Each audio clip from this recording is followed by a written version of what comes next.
It's time to start. Yes. Yes. Oh. Are you agreement? Are you going to count down? 5, 4, 3.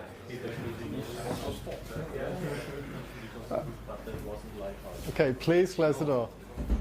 So, welcome to the Valgrind room. It seems to be full.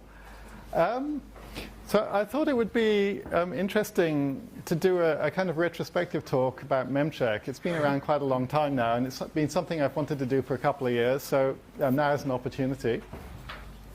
There's a couple of things I'd like to say before I start. Firstly, this is a kind of personal view, my view of how things went and how things might go in the future. So I don't claim to represent anybody. I don't claim to be sort of neutral or fair or unbiased. It's just my views about it. The second thing I'd like to say is that Valgrind and Memcheck is the work of a whole bunch of people, sort of hardworking, talented people, and I want to acknowledge everybody that's contributed to the thing at this point, because I kind of speak of some history, but it's been influenced by a lot of people. So this is a rough overview of the talk. I just want to show you approximately what it does, so everybody has some idea where we're going. I'll talk quite a bit about some history, and then talk a little bit about what the design is. Then talk about some problems with the current design. And then I want to look forwards a little bit and talk a bit about the relevance of what we have now and some opportunities. And it's hot in here. I think putting the windows on tilt would be good. Maybe. No, tilt. Up. Jump more. Okay. Yeah.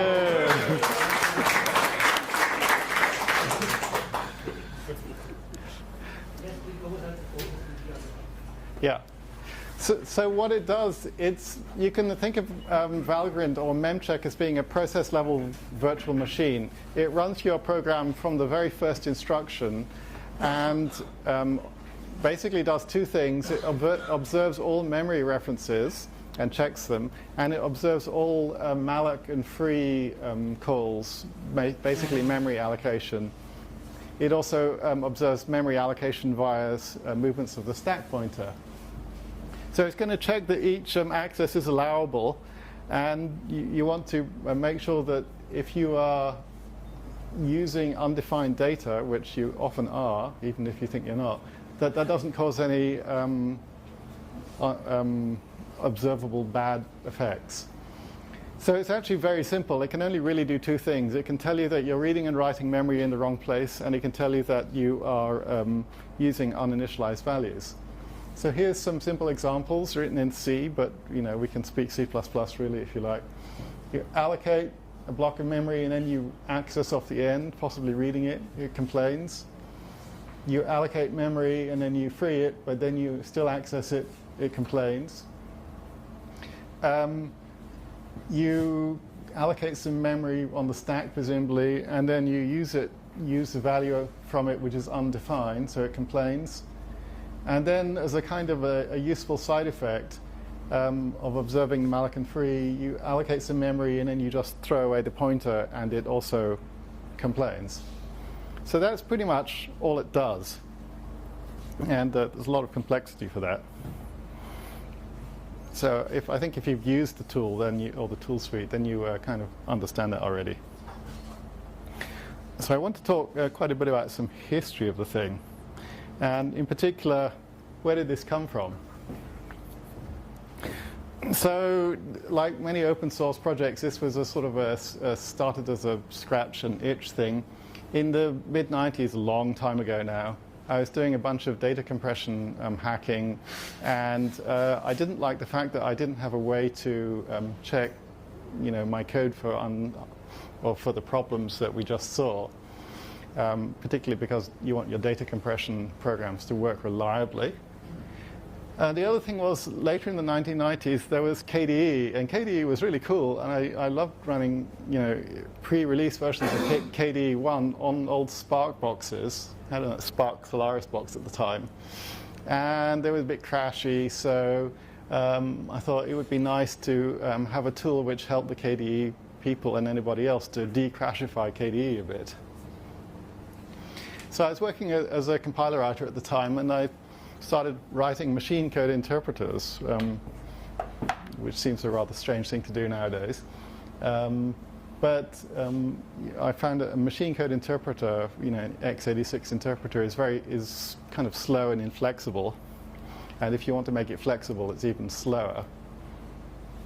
So I thought, let's do a just-in-time compiler, because that's the cool new thing back in 2003, 2004. At least it was a cool new thing to me. So I kind of borrowed some ideas about doing just-in-time compilers. And from Glasgow Haskell, which I was working on at the time, I borrowed the idea of having a simple intermediate representation from which you translate a very complex source language. And that makes it much simpler to deal with. And you can also type check the representation.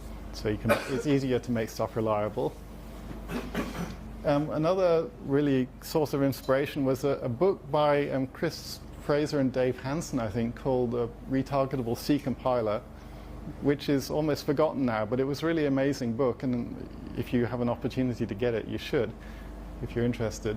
But one of the things they argue is that complex code generators are mostly not worth the hassle. You get 80% of the performance from 20% of the complexity. So these two things really inspired the core of Valgrind. So sometime around 2001, I basically quit my job and spent 10 months hacking on Valgrind, or what became Valgrind 1, version 1.0. It came out in the pre-release phase for KDE 3, and there was a lot of back and forth with the KDE developers, which was very beneficial for Valgrind, because they would take a pre-release version of Valgrind and try it out and say this doesn't work or that doesn't work, and tell me a whole bunch of stuff I didn't know about, particularly for C++. And I think it was helpful for them because it allowed them to, for the first time, to have a free tool which would tell them, when they're using freed memory in particular, and stabilize their system. After 1.0 came out, there was a bunch of key developers joined, so I was extremely fortunate to be joined by people who understood a lot more than I really understood. In particular, I only understood compilation aspects, and I didn't understand anything much about the aspect of making a virtual machine that dealt with the Linux kernel. So there was then a phase of kind of a rework and redesign where everything was basically rewritten. We had a new JIT, we had a much better handling of system calls and signals, and to some extent threads. And we got also, from one of the key developers, early people, a proper tool interface. So it used to be just one lump of code which did memory checking. It then got partitioned into the Valgrind core with a clean interface, so you can build tools on top of that, and the tools are relatively simple. So the new tools were CacheGrind, a cache simulator, which is still there. In fact, they're all still there. Massive, a heap profiler, and CallGrind, which is a kind of version of CacheGrind that understands function calls. And sometime late 2004, I guess, there was, I think, our first new port to the then new 64-bit x86. It's a whole big deal in itself. Since then, we've had a whole bunch of new ports after that. So the original was Spark or? 32-bit x86. Yes. Spark is just coming now, I think. So this also didn't work on Spark? Because you said you started with Solaris. Oh, that was kind of before, yes. KDE kind of morphed from Solaris to mostly being Linux. I had a Spark box at work and a PC at home, so you drift to x86. I think a lot of people did. So there were some initial design goals, and for me, I'd become rather disillusioned with toy tools in the kind of early 90s as a grad student. So the thing I really didn't want to do is I didn't want to build another toy tool. So it has to scale, and of course it has to run KDE, and it has to run GNOME, to be fair, and it has to run OpenOffice, as it was called at the time. So I used OpenOffice as a kind of destruction test of early Valgrind. So OpenOffice is good because it's extremely big, and it contains a whole bunch of threads, which are, again, in 2003, 2004, a relatively not so mainstream thing, which has since become important. Later, I wanted to run Firefox, and Firefox is an even more stressful test than OpenOffice, mostly because of it generates a lot of code itself. I wanted to have a tool which had basically 0 false positive rate. So I didn't, if it reports an error, that, particularly an undefined value error, that must be true. Tools which have high false positive rates cause a lot of time wastage for developers trying to figure out which of the reports are true and which are not true. And they eventually cause the developers to stop trusting the tools and stop using them, or that is a serious danger. At the same time, I didn't want to have a high false negative rate, so I wanted it to be reliable and pick up most bad stuff. Should be easy to use, so no recompilation, no relinking, no nothing.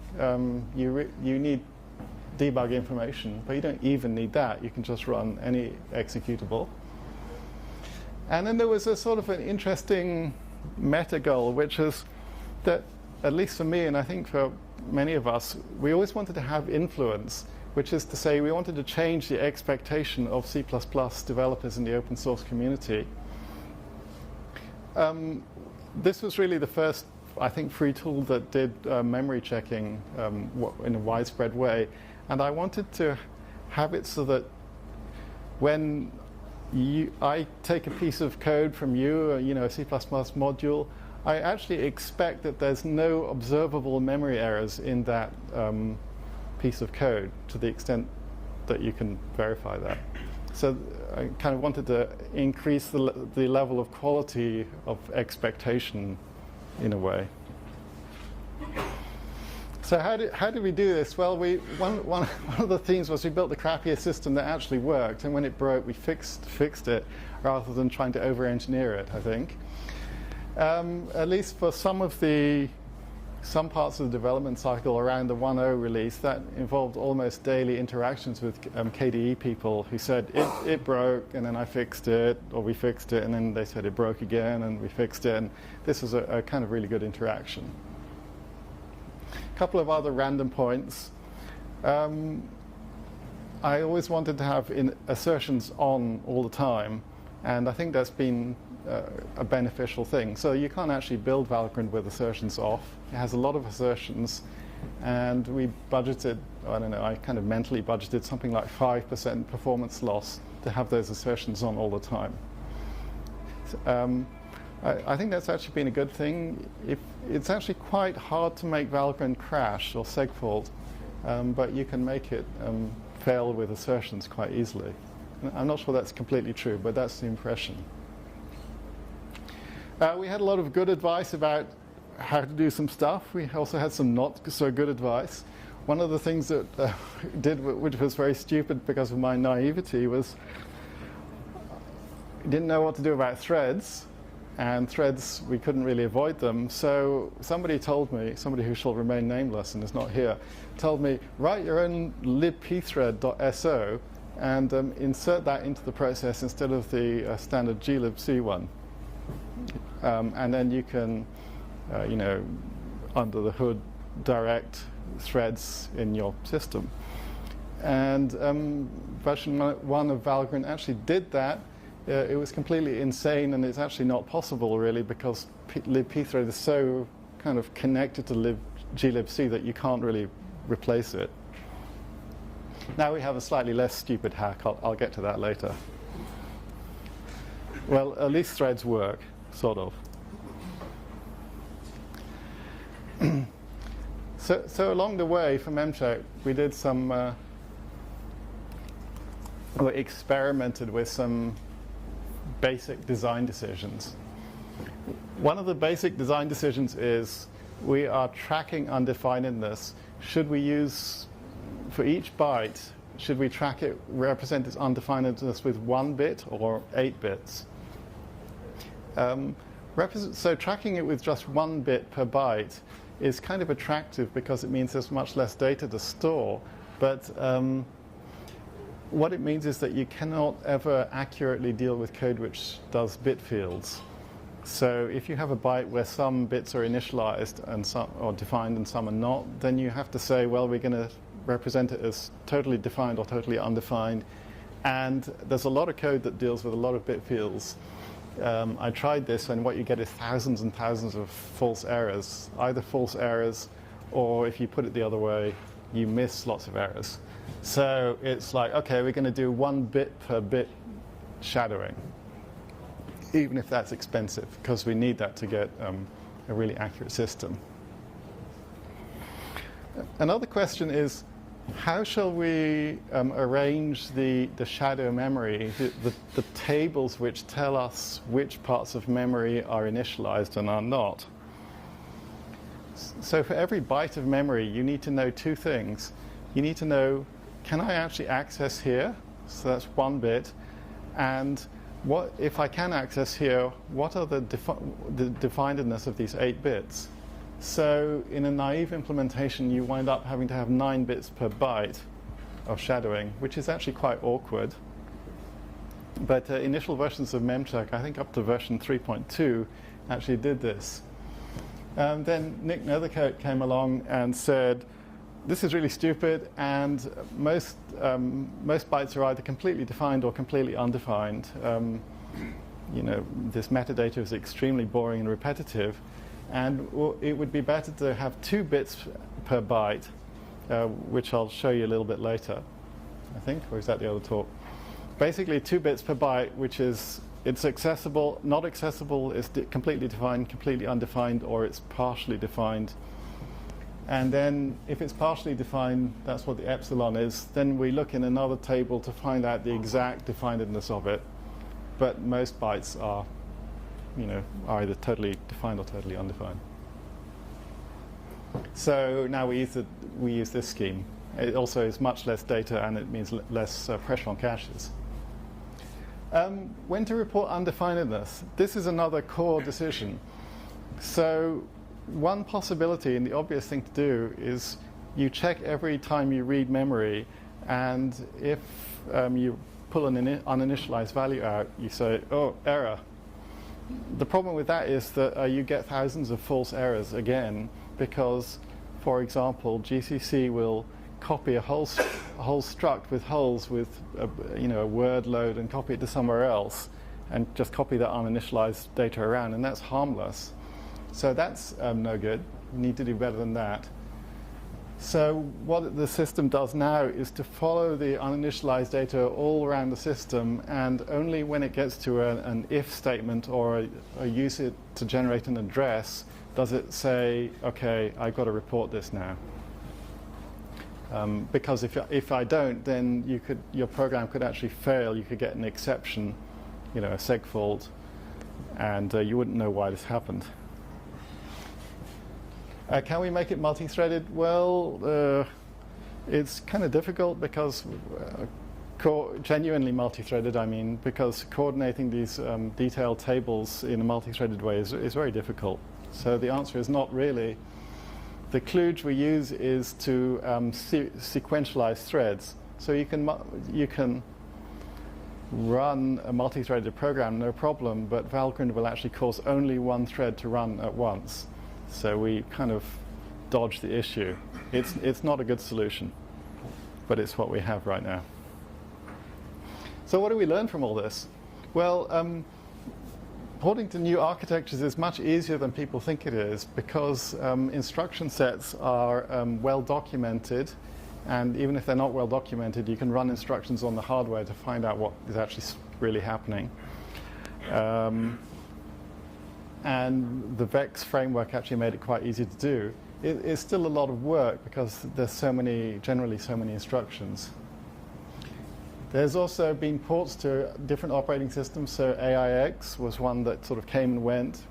That was difficult, and we have a kind of a macOS port which kind of sort of works, but it's sort of in need of attention, I think.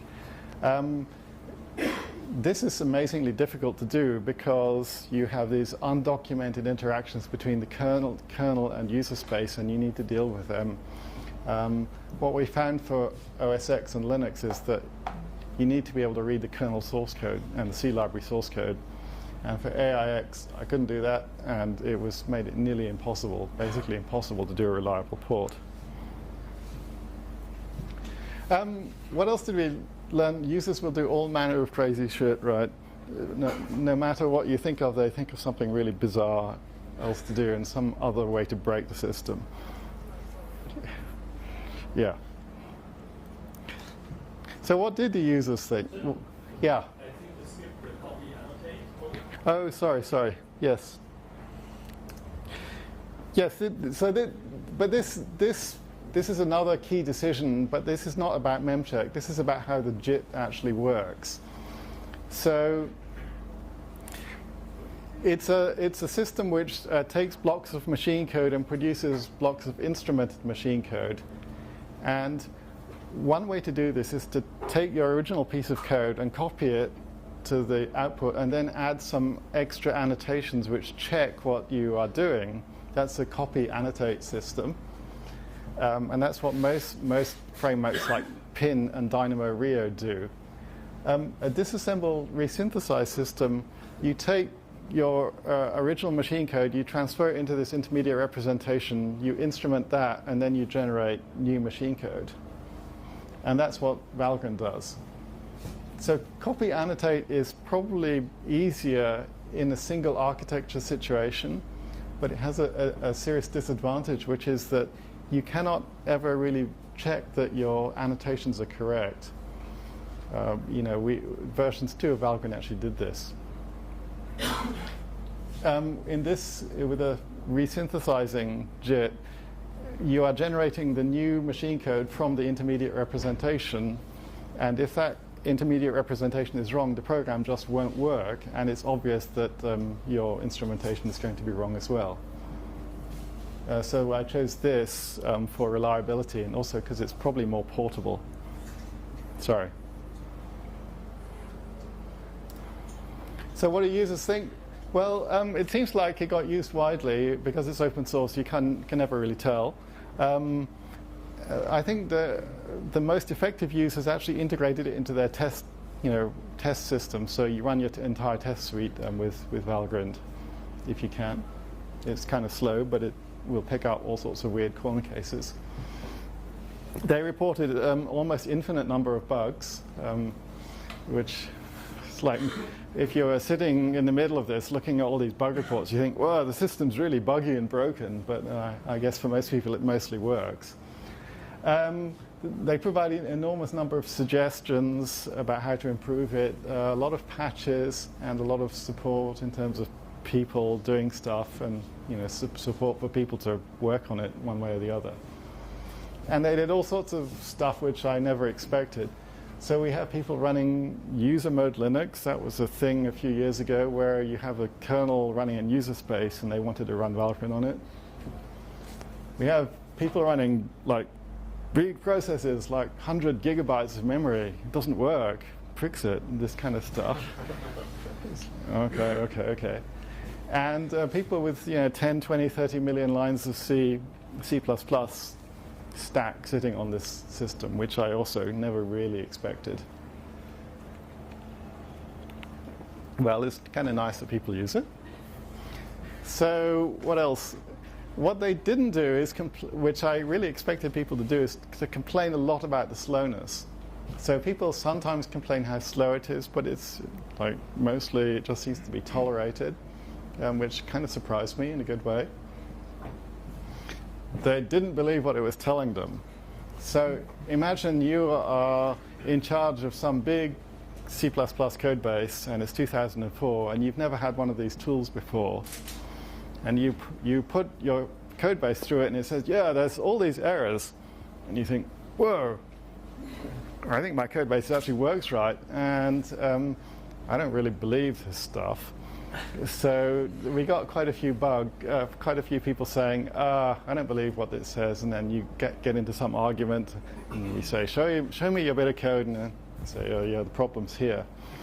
As time went on, I think this phenomenon has gone down because code bases have got cleaner as people use it more, and I think maybe there's a sort of a acceptance that probably the system is actually quite reliable now.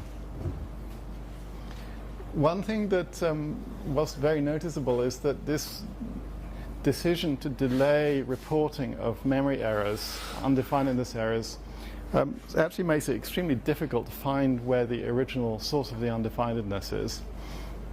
So at some point, this origin tracking thing was implemented. That allows you to at least find where your uninitialized allocations originally were, but it makes it even more slow. Another phenomenon which you can observe, which is kind of related to not believing it, is that imagine that this is the entire universe of all programs you could ever possibly have. And then inside this universe, it's like this, is the set of programs which are actually correct from a memory usage point of view, what Valgrind can detect. So people expect that if their program is actually correct, then Valgrind won't, or Memcheck will not complain about it. And that's almost true, but it's actually not completely true. So there's a small number of programs or fragments of code you could construct which are actually correct, but Memcheck complains, and they expected these two universes to be the same. So, you know, it still happens occasionally. We had one bug about this just the other day.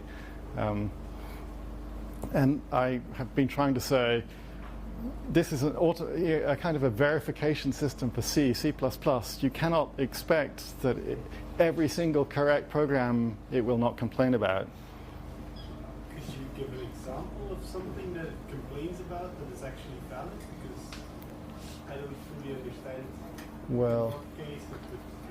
So just the other day we had an example where a person was using the byte just below the stack pointer for some locking purpose. And there was a long discussion in the bug tracker about, is this actually dangerous or not? And it's probably not dangerous, but Memcheck says you cannot access below the stack pointer because that's probably what the ABIs say. Another example is gzip or zlib. That has some weird algorithm when it's compressing, which is actually correct, but it uses comparisons on partially undefined words, and Memcheck complains about that. So that's kind of a bummer. Maybe I should rewrite it, or they should rewrite it. Yeah, but there are also simple things like you ask the kernel to read something in the buffer, and you give it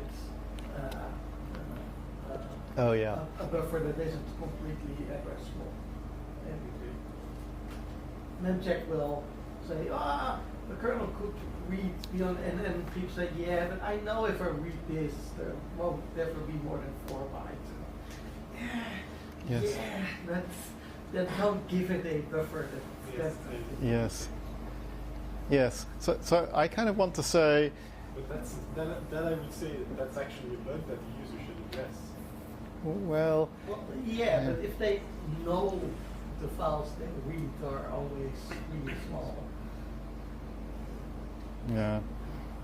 Well, the message I would actually like to say to people is that if you want your program to be automatically verifiable by these kinds of systems, then you might have to accept that you need to write it in a slightly restricted subset of these weird behaviors in order that you have the verifiability. Because verifiability is not necessarily zero cost. Anyways, to move on, how much time do I have? How am I doing? 20 minutes. 20 minutes? Oh, I better speed up. Really, 20 minutes? Shit. Okay. So, sorry? I wanted to give a quick sketch of the design, but I'm not sure this is convenient. I'll speak really quickly. We have a core. The system is separated into a core which does a whole bunch of complex stuff, including jitting. And then we have this jitting pipeline, which is a simple compiler. So you take your original code, you transform it with a front end into the intermediate representation, and that goes through the tool, which whatever the tool is, and instruments it. And then the back end then transforms it back into executable machine code and sort of hooks it up with this chaining stuff so it can continue to run. Can I use a different emitter than I use at the front end? Well, that was one of the original design goals, and in fact, nobody ever implemented that. There's other problems like system calls if you do that, but in principle, yes. Another aspect of the design is that the intermediate representation is simple, so it's easy to write a tool. And also, there's these optimization passes which clean up the intermediate representation. So I'll come back to that. So this is a little example of it. If we have a x86 subtract instruction, then you have some bits of code in the intermediate representation which pull the values out of the simulated registers, add them together, and then put the value back in the simulated register.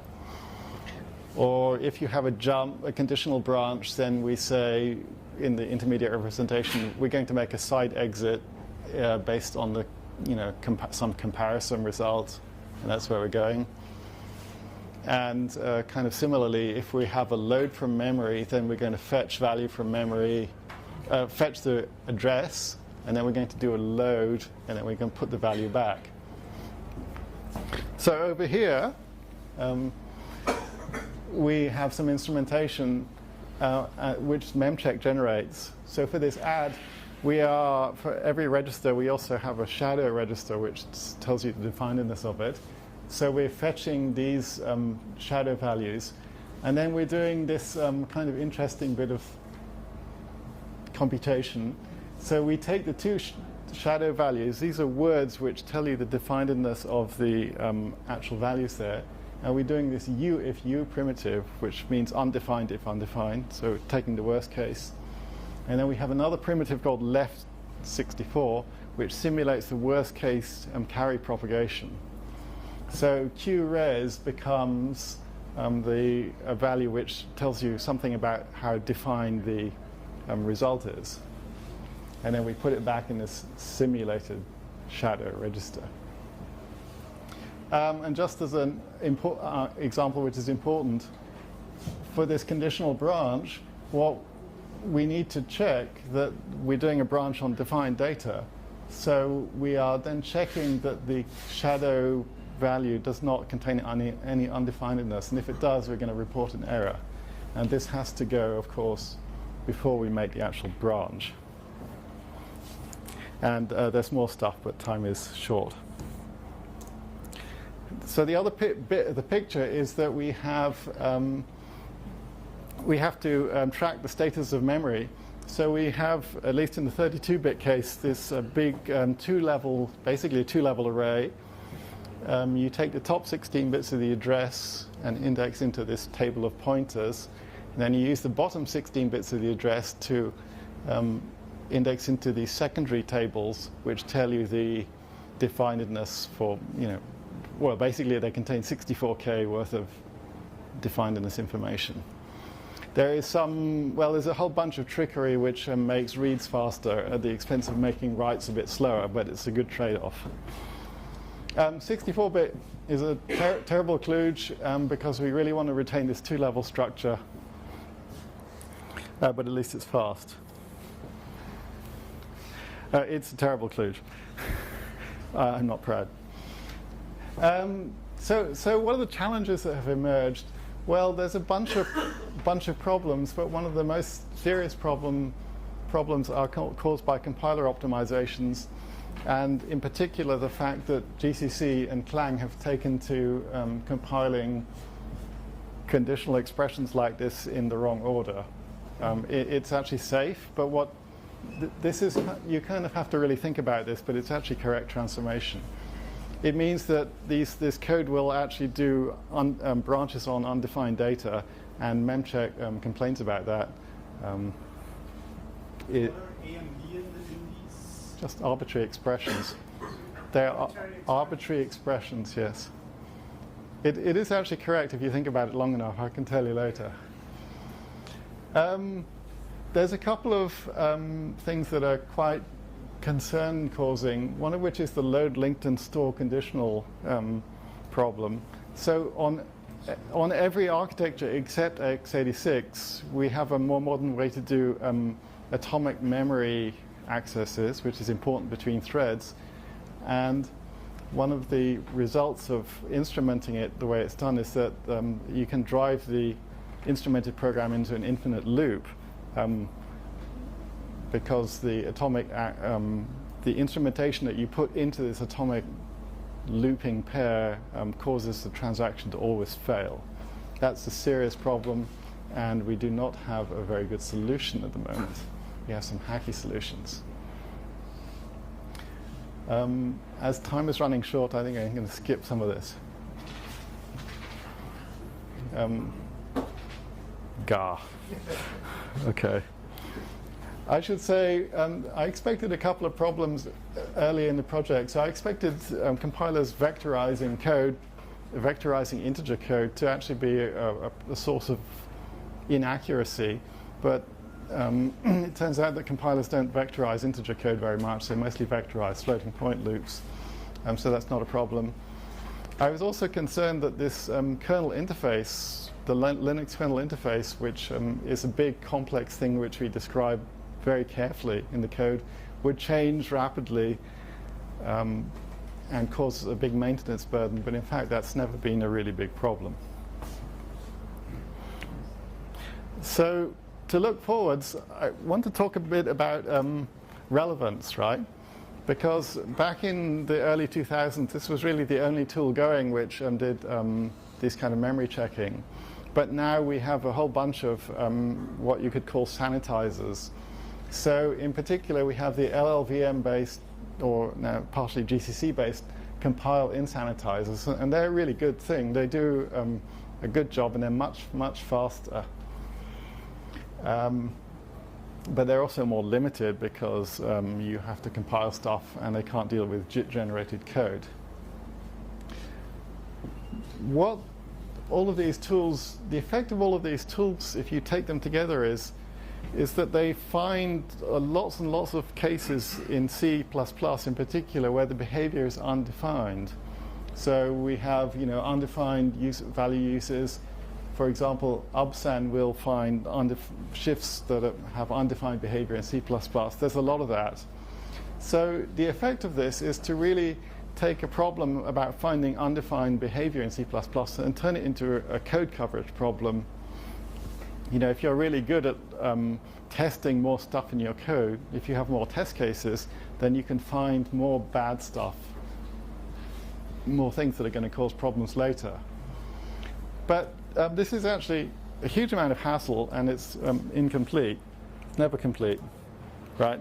So no matter how much testing you do, you can never be sure that you're going to pick up everything. So what can we do instead? Well, we could do static analysis of C++, maybe. In the open source world, I don't think we have really any really good static analysis systems which are comparable with the commercial the state of the art of the commercial world. I'm not really sure about that. But basically, C++, well, it's always going to be a safety problem because of the fundamental fact that you have no control over pointers. And look where we are now. So people spend enormous amounts of money and effort doing dynamic testing of big complex systems like web browsers or the stacks you have on Android or something like this.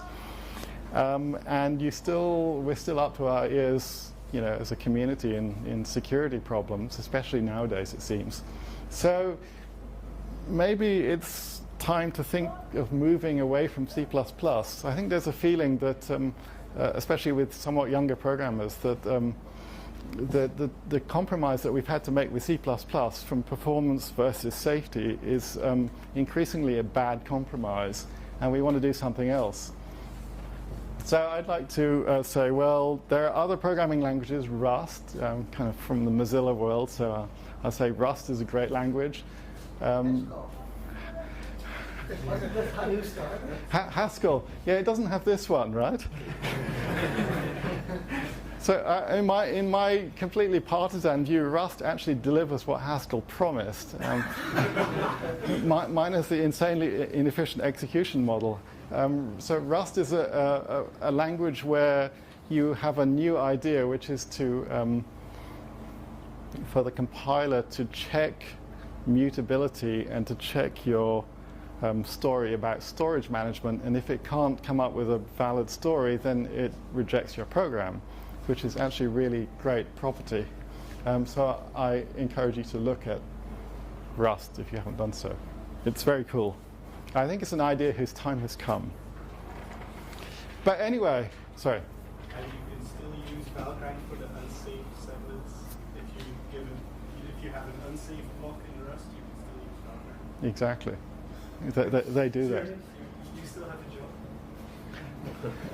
Well, I think I probably have a job, yes. But I think Rust is great. And to be serious, somewhat more serious, we have an enormous whole planet of C++, and that's not going to go away anytime soon. So there is scope for both of these things. So I'm nearly finished, but wanted to say that despite the appearance of these other checkers, Memcheck still has a kind of a unique niche. So it does high precision definedness checking, which I don't think any of the others really do. It can deal with JITted code, and it's really easy to use. So, what do we need to do as a Valgrind development community? Well, firstly, we really need to think hard about parallelizing the system as a whole. We've got away with this sequentialization for a long time, and it's been a good trick, but with multi-core systems everywhere, that isn't going to fly much longer.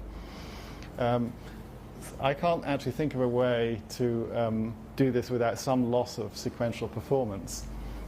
I've done some initial studies about parallelizing Memcheck, and Philippe has actually done a whole bunch of initial hacking about parallelizing the framework as a whole. So that's a possible interesting avenue to explore.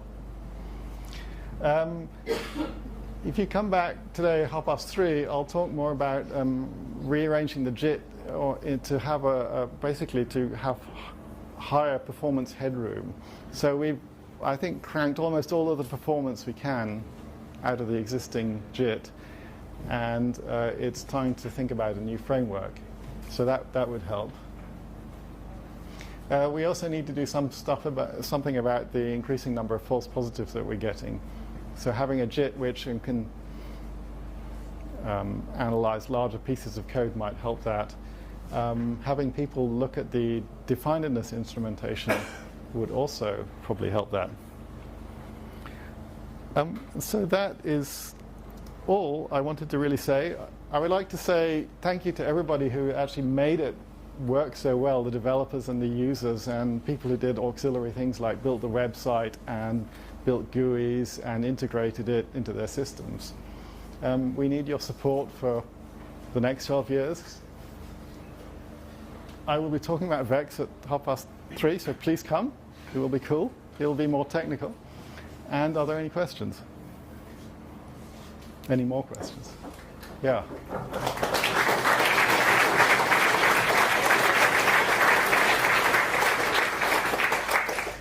Yeah, I was curious about register allocation. When you turn your IR back into assembly, Yeah. register threshold, Yeah, there's a lot. you can't manipulate the stack with the program, right? So can you speak up? The register pressure. Yes. When you do the assembly again. Yes. How do you deal with that? Well, Still. yes, we have to spill. The spilling is not as bad as you actually think it was. Sorry, the question is, well, that's very good, Mark. The question is, when we turn the IR back into machine code, how do we do register allocation? And in particular, there's a lot more register pressure there than there is in the original code, because we have also all these shadow registers. Sorry. I'll talk about that more later, but we basically do a linear scan register allocation, and less spilling than you would think. Yeah. What kind of test suites does Voltran have? Well, the question is, what kind of test suites does it have? Sorry. It has multiple different kinds. It has test suites which check the instruction simulation quite carefully, because we need accurate instruction simulation if you want to run programs with billions and billions of instructions. It also has tool-specific test suites which check that the tools detect the kind of errors they're supposed to do. They're basically a large number of small C programs which you run and get an expected result for. The system would be impossible to maintain without the test suites. And at which point did you add these test suites? Because I guess you started without it. No, you can't build a JIT without without the test suites, right? Even to get to main in Linux, it involves simulating probably hundreds of thousands of instructions. You need something that can test that.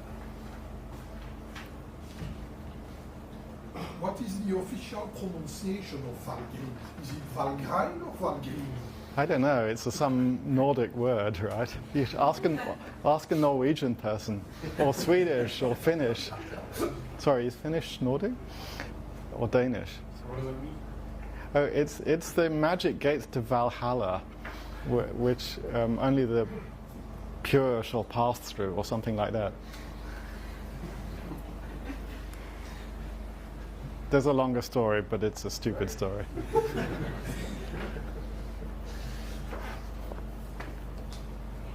Okay, well, thank you.